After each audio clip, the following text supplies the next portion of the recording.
Hey guys, Footy Manager TV here. Welcome to another episode of my Southampton career. This is episode number 3, and I'm getting into it now. This episode is going to be full of transfer stuff, and in the next one, going into the league, I showed a first friendly match just to show some gameplay, how my team is playing so far, but the rest of the friendlies I skipped because I've never found friendlies really interesting, and playing against Borussia Dortmund, that's not going to be a good match to show if I play it playing early in the career.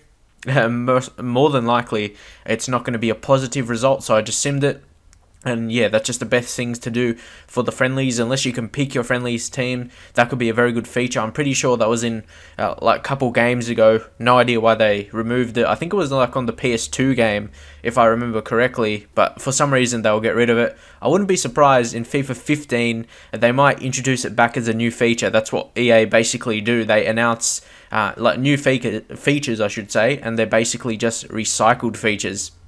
Have you noticed that a few times? I know a lot of people pick up on that, and I certainly do. But anyway, we're trying to find like a new striker right here, but we desperately need one with a bit of pace. But all these players I know of, they're all out of my price range, so I have to go really, really cheap. So it's going to be tough because right now our best strikers are Osvaldo and Lambert. And of course, Lambert is getting older. He's a decent player, of course. And yeah, we can't have Lambert forever. Who knows? He's a decent penalty taker. And yeah, none of those two, Osvaldo and Lambert, they're not pacey players. So, again, we need that. So I have to go for my favourite player in last season, in FIFA 13, in career mode, Benzia. Everyone knows about this guy. You don't have to scout him. He's in your head. And that's the thing, what's going to help you in career mode. If you actually have knowledge of players in FIFA that are good, it's going to save you some scouting money. But you see you see a little bit of his attributes there. So you know Benzia. You know he's going to have good potential in the game. You don't have to look at any like internet websites to know he's going to be a good player. You can, yeah, like I said, you can see a little bit of attributes there.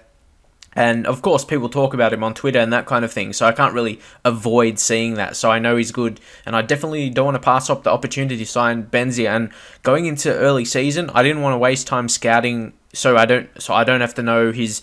Well, so I don't want to waste the time just to know his actual overall. Like you see, like there, you can see his best attributes, so you know what kind of player he's going to be, and he's not going to be too much different to FIFA 13 in my opinion. Like players' attributes don't change dramatically in FIFA, like in one season, so you're still going to know he's going to be fairly similar into FIFA 13, which he was a very good player, had good potential, and I really. I don't think that will change, to be honest. And with people saying on Twitter, it's really hard to not see that and not go out and buy him when you really need that kind of player, like a young prospect striker, which we don't really have. And yeah, the opportunity was there for like a really good price. And again, I want to pick up some youth players and see how good they actually are. That's the biggest thing for me. Leave in your comments when you play career mode. The biggest thing for me is finding out how good your youth players are. Like, you get excited, you go to your team to find out how good they are, and if they're like they're crap, and then you get disappointed. But if they're like a hidden gem, you get really excited about them. And yeah, obviously you're excited about that prospect at your team. So here, Joel Cresswell, I think he can be good, but again, you don't know their potential 100%. Like, it has to still be shortened down. But being Southampton, I want to get them in straight away, see how good they are. Maybe just send them out on loan if they're not good enough. Obviously, they won't be good enough. They'll just be like 50s or 60s. Oh, 60s will be amazing, to be honest. Like, you get a 16-year-old at 60, he's going to have very good potential and reach the high 80s, if not 90s. That will be definitely fantastic. But here, I'm scouting. So don't say I'm definitely not scouting. Look how much players I'm scouting here from England. These are going to be signings in the future, no doubt. Some of them, Matthew Briggs from Fulham. A lot of them is from my knowledge from Football Manager as well. Players that are good in Football Manager have good potential. No doubt they'll probably be good in FIFA as well. So, yeah, I'm mixing it. I'm mixing it with players' knowledge I have in real life. A knowledge of just playing FIFA on Ultimate Team, which players are good. Again, I can't pretend I don't know that. If there's a player that I know is good, I'm going to go out and try and search for him. So, yeah, it's going to be a bit different a season or two in. Then I'll definitely be scouting more. But this is a really crucial time for Southampton. I don't want to get fired in the first season because I don't have a good striker. Like it's hard when you don't have pacey strikers. I suppose this year's different. It's more about strength, which we do have the strength, so it might because I haven't played offline too much, to be honest. Been playing a lot of Ultimate Team lately, and strength is definitely important, but pace is a really big thing to get the crosses in, of course. So you do need those pacey players in your team. But of course, here we see Fabiao Pereira. I thought he was going to be much better, to be honest. A 48 overall, that disappointed me just a huge amount. I cannot explain. And only 1-star weak foot. As soon as I saw that, was really disappointed. Because, yeah, he was a hot prospect for this season, to be honest, coming from Brazil, and was really disappointed. He's going to have to grow heaps, and even if he does, only 1-star weak foot is just, yeah, and they don't improve as well, so that's really a big disappointment.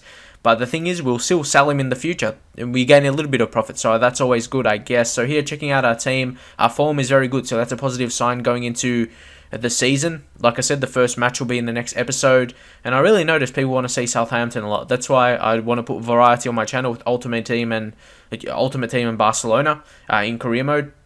Along with this one, it puts a good variety, but I know I've got to do them consistently because then people will unsubscribe or something. And of course, I was going to head and sim this match, and we only lost by the solitary goal. It's definitely a better result than I would have played it, more than likely, because, you know, Borussia Dortmund, they're a very good team. And of course, Yassine Benzia, the offer was accepted. He's on very cheap wages as well. He was very cheap to actually buy. I think I skipped it there, or it just went past, and it was just like around $1 million or less, or just around that price range. How much was it? Yeah, just under $2 million actually, 1.9 million. That's a really cheap price for his potential.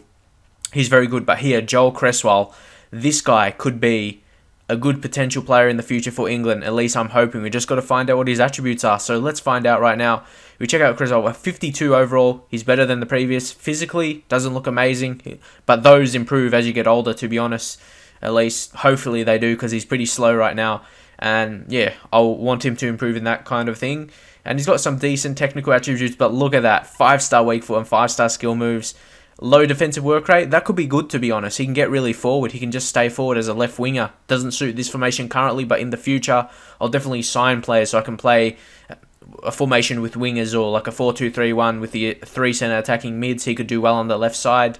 But yeah, 5-star skill moves, 5-star weak foot. Even if he just develops into a mid-70s player, having those star skill moves and weak foot, that definitely makes him into like a higher asset to our team. Instead of just some average 70 overall player, he could still utilize those skills and weak foot. It's a really important thing. Like, it makes a mid-70s player a decent player if they have those skills and weak foot ability. So here, Jack Stevens, I'm not sure if he's going to have the required ability to play at the top level, being only a 58 overall at 19 years of age. But who knows? Sometimes players have an amazing development at 1 year. Like I noticed in FIFA 13, some players, and they don't even have high potential. They just do out on loan, and they come back like amazing players, surprisingly. I know some people say they're glitched players. I'm not really sure about that. I wouldn't say glitched is the correct word. I would say the loaning system is probably not like 100% correct. If that happens, like a player with not high potential comes back with a really good overall, I would just say the loaning system is not 100% good, not a player is glitched. But anyway, Callum Chambers, some people actually mentioned him in the comments in the first episode. I definitely want to give him a chance. He's the cover for the right back, but we didn't really have a cover for left back. We did have Fox, but for me, he's only a 69 overall and he's 27, so he's not going to be improving too much. So I did want to go out on the lookouts for a left back. To be honest, with a team like Southampton, it really allows me to sign whether a young player or also a transfer listed player that has the current ability that you wouldn't really sign for a top 4 team. You'll be seeing that in a second, but one player, he is for the future, Rafael Guerreiro. Another guy I sort of uncovered in my days of Football Manager, because yeah, I play that heaps, so I uncover heaps of players. And yeah, while I was playing in France, I just did like a sort of playthrough. I didn't do a YouTube career or anything on it. I was just playing through PSG for a bit of fun. And I really noticed this guy a couple years in, I should say. He was a really good player, so I just put him on my short list, definitely for the future. He's definitely not good enough right now. But again, I'm going to scout him for the future, maybe in January or just next season. But Benzia, this is going to be the biggest signing, even though it's a small signing, to be honest. And he's not amazing right now, but in the future, hopefully I'll be able to keep my job in a few seasons. Benzia, I don't really need to talk about him because you know how good he is in FIFA. He's only a 66 overall right now. Physically isn't amazing, doesn't have heaps of pace. That kind of defeats the purpose, but he develops into having decent pace. But for me, his passing's really good. He's got a short pass of 80 and curve of 80. He could also do well in that center attacking mid, 4-star weak foot, 4-star skills. Yeah, for me, he almost suits more as a center attacking mid with those passing attributes. I guess you just got to see how he develops to his full potential. Hopefully improves in his finishing, shot power, like all those attributes you need as a striker. That's what I want more, to be honest. But yeah, who knows? We might pick up another good striker later on. You don't know what happens in the future, so you just got to really see what happens with that. So I was very happy to get him in. He's one of my favourite players, like I keep talking about. It's good to have a good prospect in your team. You get excited, you give them a chance, and when they score, it just has good signs for the future of your team when you have a young guy coming through with good potential and he's playing well, because then you know he's going to go a long way to reaching that potential. So I inquired for Guerrero. I honestly didn't even want to sign him straight away. I just wanted to get him on my shortlist. Don't forget, this is my really early playing in FIFA 14, so I'm just really experimenting with loaning, inquiring, or not loaning, yeah, just requesting and all that kind of thing, see what happens. But ideally, yeah, he's not good enough yet, and I did want to bring someone who has the experience. So I want to go for a left back that's transfer listed, and I'm pretty sure you can see the overalls. You'll see here of transfer listed players. So I went for a left back. That's a position we need because we don't really have the cover. And as I said, we didn't really have a quality to rotate with Luke Shaw. But Diego Contento from Bayern Munich is transfer listed. I know he's not an amazing player, but he plays for Bayern Munich. So you think he'll just have a little bump up, I should say, of his actual true ability. Like, he's probably not as good as he would be. Like, if he transfers to a different team next season, he'll go down in his overall. But you can see there, showing some very good attributes. But I did really want to discover all the options available to me, like all the players there. But I think the player that shows first is the highest ability, but not 100% sure on that. But it was what was shown here. I was very interested by this guy because, you know, like some French players are really good in a bit of pace. And this guy, Mubanji, I think his name is, he's got decent jumping and agility. So initially I was trying to go for him, but then after seeing more attributes about him, yeah, he really wasn't my type. And yeah, these players you don't have to scout, so don't say you should be scouting, because transfer listed players, it shows their attributes there already. You don't have to scout them, so I think that's good, especially like a team like Southampton. You should sign transfer listed players, to be honest. They're cheaper than most other players, and it's just the best way to buy players, to be honest. With a team that doesn't have much funds. Like, I'm not going to be able to buy a super player. And some people said use the financial takeover. For me, that's unrealistic. Like, I want it to be a challenge, not easy. But to me, that's how it gets boring. And same thing with like not scouting all your players. That's how it gets boring. It's a feature in the game. Of course, I'm doing it with a couple players, but I'm under pressure right now, and I actually know these players in real life and know they're good in FIFA. So you got to have knowledge of FIFA, and that definitely helps. So we're going to have like a chance to get Diego Contento for rotation with Luke Shaw. I really like having rotation in each position. If I don't have like two players in each position, especially in defense. Defense is the main thing, because midfield you can have all like different centre mids, attacking mids, wide midfielders, wingers. And yeah, they really mix together well, so that's kind of a different situation. But defenders, I like to have two in each position, so 4 centre backs that are at least good quality. And yeah, that's another position I'll be looking for. But right now we don't have heaps of funds, as you can see there. So right now he's transfer listed, so I just went with 100k below his value and see if that got accepted. If it did, that'll be a good deal to get a player below his actual value. That's really a key thing. And he's still a young player, 23 only, so he still can increase. Again, I don't even know his potential. He's someone I didn't even... well, I don't know his potential. I know his overall by Ultimate Team, because I see heaps of players on Ultimate Team just going on the market and that kind of thing. So it's hard not to see their actual overall. But anyway, moving on to our I'm not playing the game yet. Like I said early in the video, first match is going to be West Brom. It's going to be really tough. World class is definitely a hard thing, and I'm sure people realize now when they finally have the game, it is hard and world class.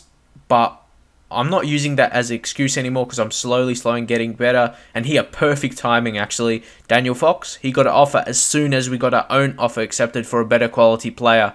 And we're selling him for like that around 350k, and we're getting Diego Contento for $1 million. So there's only like 750k difference, and yeah, there's so much difference in the quality, and especially Contento. He's only 23, as you can see there, so heaps of room to grow.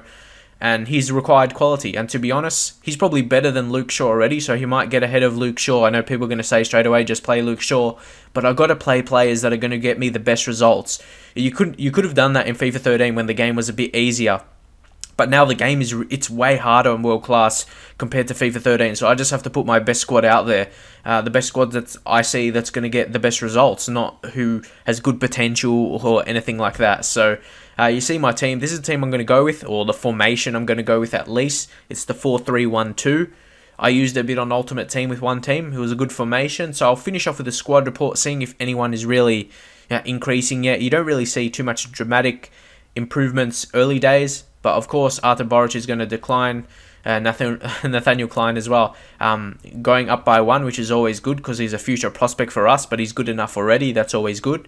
22. He's sort of, when you're 22, you're moving out of that young player stage into a key player for your team, and that's what he needs to be for us at his age, to be honest. Amaya Yoshida, he's still fairly young as well. To me, I see him as an experienced player, but he's 24 now, so that's like 24 is still pretty young in terms of your career. And you got Dejan Lovren, another 24-year-old. So hopefully Yoshida and him can grow together in our team. But Lovren, he's got really good defensive attributes. Hasn't got heaps of pace, but he's really good in terms of his strength, being 86, I believe that is. Luke Shaw, so he's only 71 and only 18, so he doesn't have that experience yet. So maybe Diego Contento will come in and have a better performance. But of course, do I want to play him? Maybe it's really hard to. I might drop points in this season, but it might be benefit for the future. So you got to really make that decision. And I suppose if I start well and I put myself in a good early position in the league, I might give him some more performances. But I definitely want to get Contento some chances. Lallana, improving a bit of his technical attributes. He was my favourite player last year in FIFA 13 in my Southampton career. And Gaston Ramirez, again, he's one of those. Probably our best player, most valuable player in terms of the player I want in my team and actually by his current value. Of course, Osvaldo is a good player. He doesn't have much pace, but he's got strength, jumping. Technically, he's sound. Got great ball control, shot power, all that kind of thing. Gael Bagiri Mana on loan from Newcastle United. He's improving, and that's what I wanted to see from him. Already going up 1. He's got amazing agility, so that's going to be one of his big attributes for me. And really pushes it up. Like, he plays better than a 64, to be honest, with that agility. He's quick in the midfield, stays on his feet with that. Like, he's got balance of 76 or something there. Yeah, it's a decent attribute to have, and he's just going to keep growing for us. So we might make a permanent move for him at the end of the season, but we just got to see what happens. Jose Font as well. I'm going to try and transfer list him because I immediately notice him declining, and it doesn't have amazing attributes, to be honest. And if he's declining, he's only going to get worse. So that's to try and sell him is realistic and try and bring maybe a younger player that's the same quality. That's pretty much the simple thing to do, to be honest. But that's pretty much it. Like, there's all just these younger players that are making little bit improvements. Tedenari Lee as well. I'll be trying to get rid of him. But he's got decent agility, but I don't see him having a future. So that's it for now. Hopefully you enjoy this episode, and I'll see you guys next time.